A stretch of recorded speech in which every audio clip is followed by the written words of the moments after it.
Bhagavate Vasudevaya. Om Namo Bhagavate Vasudevaya. Om Namo Bhagavate Vasudevaya. Narayanam Namaskrutyam Naram Chaiva Narottamam Devi Saraswati Vyasam Tato Jayamudirayet Nashtaprayeshu Avadreshu Nityam Bhagavata Sevaya Bhagavata Shloke Bhaktira Bhavati Naishtaki. Raj Śrīmad-Bhāgavatam ki jai. So we're reading Śrīmad-Bhāgavatam, 3rd canto, 26th chapter, titled as The Fundamental Principles of Material Nature, text number 8. Kapila Dev is explaining Sankhya Yoga to his mother, Devahuti, and Kapil Dev is explaining in this shloka about the causes of happiness and distress in the material life.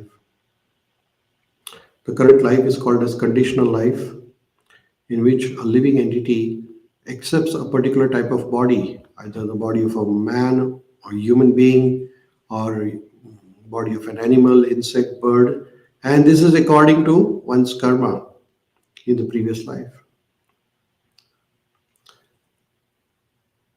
And constantly, three modes of material nature, Sattva Guna, Rajaguna, and Tamoguna, are acting upon this body, which is the cause of all the material bodies which are being created on the planet. Further, Kapil Dev is explaining Karya Karana Kartatve Karanam Prakritim Viduhu Bhoktatruve Sukha Dukkhana Purusham Prakrute Param. Translation. The cause of conditioned soul's material body and senses presiding deities, the demigods, is the material nature. This is understood by learned man. The feeling of happiness and distress of the soul, who is transcendental by nature, are caused by the spirit soul itself.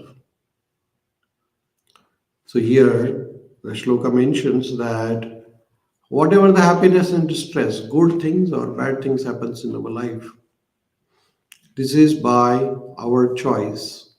I am the cause of my happiness and distress. We accept the different types of bodies according to our karmas, according to under the mode of influence nature, material nature. And then we have a choice whether we want to serve Krishna or we want to go away from Krishna. And that is the cause of our happiness and distress. We have a choice. In purport, Srila Prabhupada is explaining, in Bhagavad Gita it is said that when a Lord descends on this material world, he comes as a person by his own energy, Atma Maya. He is not forced by superior energy. He comes by his own will. And this can be called a pastime or Leela. But here it is clearly stated that the conditioned soul is forced to take certain type of body and senses under the three modes of material nature. That body is not perceived according to his own choice. In other words, a conditioned soul has no free choice. With regards to collect what type of body one gets, there is no choice.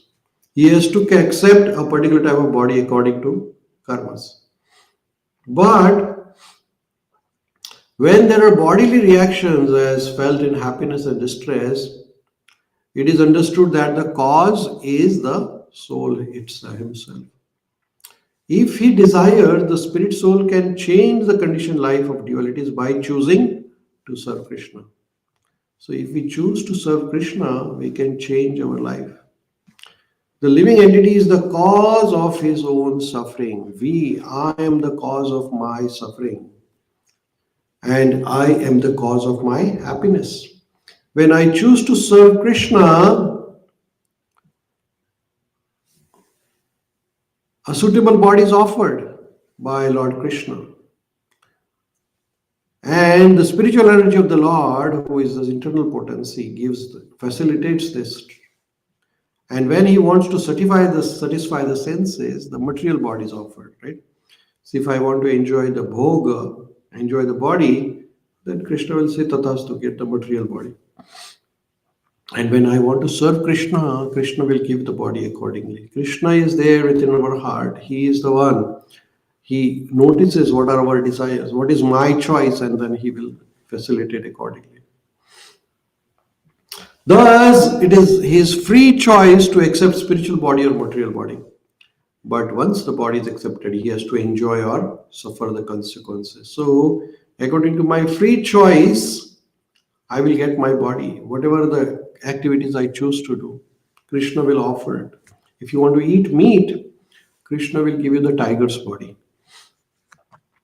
If you want to serve, Krishna will give you the birth in a family of a devotee, or Krishna may take you back into the Golok Vrindavan Dham.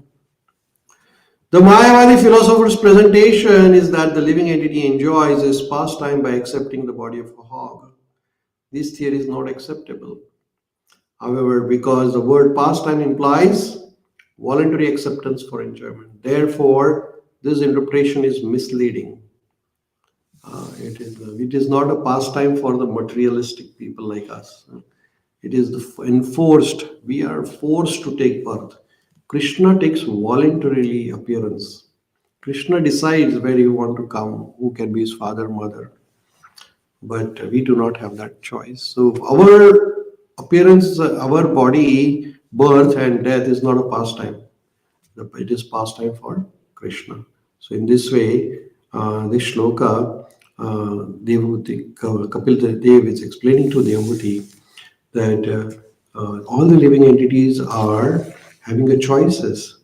They have to choose whether they want to serve Krishna or serve material energy, which is called Maya. Srila Prabhupada ki Jai. Gaura Premanande Hari Hari Bol.